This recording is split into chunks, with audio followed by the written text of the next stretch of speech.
देवेंद्र फडणवीस साहेबांच्या मनात काय आहे हे कळायला मार्ग नाही. महाराष्ट्रातला मुख्यमंत्री बदलला जाणार आहे याच्या दिल्ली दरबारी चर्चा सुरू आहेत. ज्यावेळेस देशाच्या शिक्षण मंत्र्यांनी राजीनामा दिला आणि आमच्या महाराष्ट्रातल्या मुख्यमंत्र्यांना दिल्लीत बोलवलं गेलं, तिथं जाऊन त्यांनी फक्त केंद्रीय गृहमंत्र्यांना पुष्पगुच्छ दिला. देशाचा शिक्षण मंत्री देवेंद्र फडणवीसांना बनवायचं होतं का?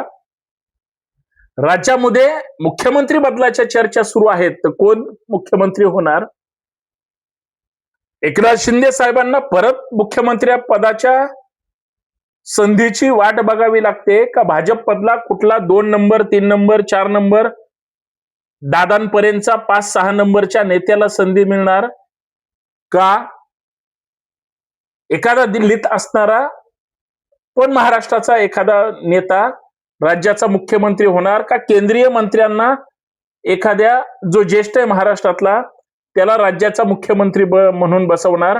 कारण बराच बॅकलॉग भरून काढायचा आहे, बरोच पक्षातल्या नेत्यांची मनधरणी करायची आहे आणि राज्यात जे सवते सुभे करून बसलेले आहेत, जे मीच महाराष्ट्रातला सत्ताधारी पक्षाचा नेता आहे असं ज्यांनी सर्टिफाईड करून टाकलेलं आहे, त्यांचे मनसुबे बाजूला ठेवून महाराष्ट्रात राजकीय परिवर्तन होणार, मुख्यमंत्री बदल होणार, काय होणार या सगळ्या मुद्द्यांवर मित्रांनो चर्चा करायचे. सर्वांचं मी पुण्यातून ऍडव्होकेट संतोष शिंदे या चर्चेमध्ये बंडखोर नेता या आपल्या हक्काच्या युट्यूब चॅनलवर स्वागत करतो. विनंती एवढीच आहे, हा व्हिडिओ शेवटपर्यंत पहा, जास्तीत जास्त शेअर करा, नवीन असाल तर बेल आयकॉन प्रेस करा, नोटिफिकेशन ऑल ठेवा आणि बरं बोलण्यापेक्षा खरं बोललेलं बरं.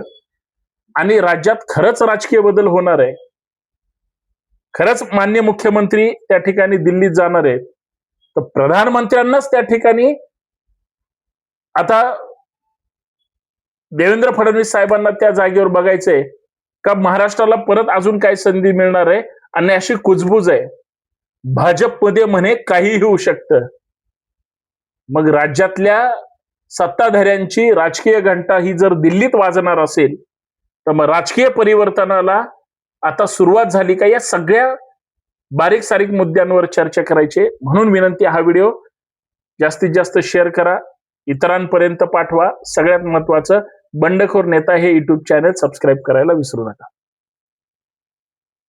विद्यार्थ्यांचं आंदोलन झालं आणि मला राज्य सरकारला खास करून सूचना करायची की जे दिल्लीत होऊ शकलं ते महाराष्ट्रात सुद्धा मुंबईत आंदोलन झालं आणि आजची तरुणाई सत्ताधाऱ्यांच्या कशी विरोधात आहे हे ज्यावेळेस जंतर मंतरवर पाहायला मिळालं, तसं शिवाजी पार्कवर सुद्धा मुंबईत पाहायला मिळालं, तसं महाराष्ट्राच्या सुद्धा बऱ्याच कानाकोपऱ्यात मिळालं.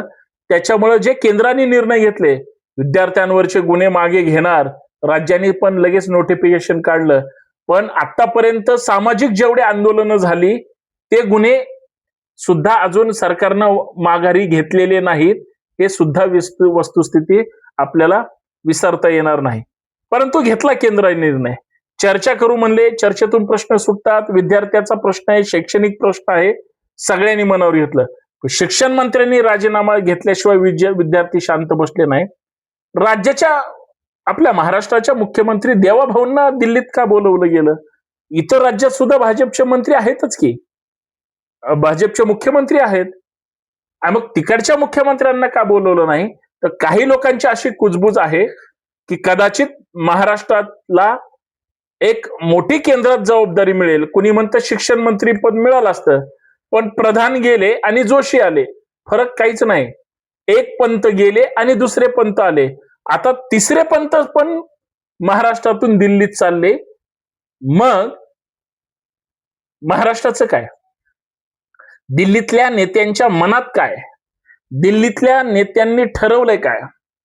महाराष्ट्रात खरंच राजकीय बदल होईल? बरं, देवेंद्र फडणवीसांचं असं कुठं जास्त वय झालंय की त्यांना लगेच ज्येष्ठ म्हणून दिल्लीत बोलवतील का? कुणाच्या मनात आहे? देवाभाऊंनी आता महाराष्ट्रात जी काही राजकीय क्रांती केली, म्हणजे दिल्लीत नरेंद्र आणि राज्यात देवेंद्र या संकल्पनेला बरोबर परफेक्ट बसवण्याचं काम केलं आणि महाराष्ट्रात स्थानिक स्वराज्य संस्थेपासून म्हणजे राज्याच्या विधिमंडळापर्यंत भाजपनं जो चमत्कार केलाय ना, तो विरोधकांना तेवढं काहीच करता आलं नाही. हे निर्विवाद सत्य दिल्लीतले नेते सुद्धा विसरू शकणार नाहीत. मग अजून 5 वर्ष देवाभाऊंना जर संधी द्यायची असेल तर मग दिल्लीत का बोलवलं गेलं याचा प्रश्न अजून निरुत्तर आहे. म्हणजे संजय राऊत बोलले किंवा अजून बरेच विरोधी पक्ष नेते बोलले, म्हणजे विरोधी पक्षाचे नेते, की म्हणे त्यांना नैतिक काहीतरी संधी मोठी मिळणार आहे आणि राज्यातली संधी घालवावी लागेल. मला असं वाटतं जे नेते ज्या महाराष्ट्राकडे आशेने बघतात, ज्या महाराष्ट्रातल्या राजकीय नेत्यांच्या जीवावर कदाचित दिल्लीतल्या बऱ्याच नेत्यांचं बरं चाललंय, लोकसभेला तेवढ्या जागा महाराष्ट्राकडून नाही मिळाल्या म्हणून शाह साहेबांपासून मोदी साहेबांपासून कदाचित बरेच नेते नाराज आहेत. पण नेहमी काहीतरी वेगळं वेगळं सांगून या मंत्र्याचं मंत्रिपद जाऊन या मंत्र्याला देणार वगैरे वगैरे अशा वेगळ्या वेगळ्या चर्चा सांगितल्या जातात. देवाभाऊंना जर केंद्रात घेऊन जायचं असेल तर मग तिथं राज्यसभेची जागा कुणाची रिकामी आहे? का नवीन जागा भाजपला काही आता नव्याने मिळू शकतात काय 2, 3, 4 त्याच्यामध्ये देवाभाऊ बसवतील का? आणि मग राज्यात जी विधानसभेची एक जागा रिक्त राहील मग तिथं कोण येणार, मुख्यमंत्री कोण बसणार, या सगळ्या चर्चा महाराष्ट्राच्या मंत्रालयापासून गावाच्या ग्रामपंचायत कार्यालयापर्यंत आहेत. ही चर्चा करतंय कोण माहितीये का तुम्हाला? खास करून भाजप धार्जिणी लोक. इतर लोकांना काही देणं घेणं नाही. इतर लोक आपल्या वेगळ्या वेगळ्या विवंचने, महागाईने, बेरोजगारीने, विद्यार्थ्याच्या प्रश्नाने, मुलाबाळांच्या शैक्षणिक एकंदरीत सगळ्या गोष्टीसाठी ते परेशान आहेत. म्हणजे त्यांची या सगळ्या प्रश्नातून सुट्टीच नाहीये. मग ही प्रश्न कुणासमोर मांडायची, या प्रश्नाचं उत्तर कुणाकडे देणार? मला असं वाटतं या प्रश्नाचं उत्तर जुलै म्हणजे आता जेमतेम संपतच आलाय. ऑगस्ट महिन्यात तुमच्या लक्षात येईल की 15 ऑगस्टचं झेंडावंदन राज्याचा नवीन मुख्यमंत्र्यांनी जर केलं तर तुम्हाला आश्चर्य वाटायला नको. अशी महाराष्ट्रामध्ये राजकीय स्थित्यंतर बदलण्याची स्थिती आता सध्या प्रस्तावित आहे आणि त्या दृष्टिकोनातून वाटचाल सुरू आहे. तुम्ही म्हणाल कशाच्या जीवावर काही बडबड करतो, काही सांगतो, असं अजिबात नाही.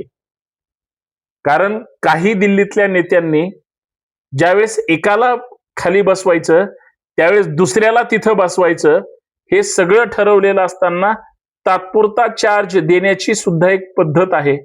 ज्या जोशी सरांनी शिक्षण मंत्री पदाचा केंद्राचा जबाबदार स्वीकारला, त्यांनी सांगितलं मला प्रधानमंत्र्यांनी जबाबदारी दिली, त्यांनी जर माझ्यावर विश्वास ठेवला असेल तर मला करावं लागेल.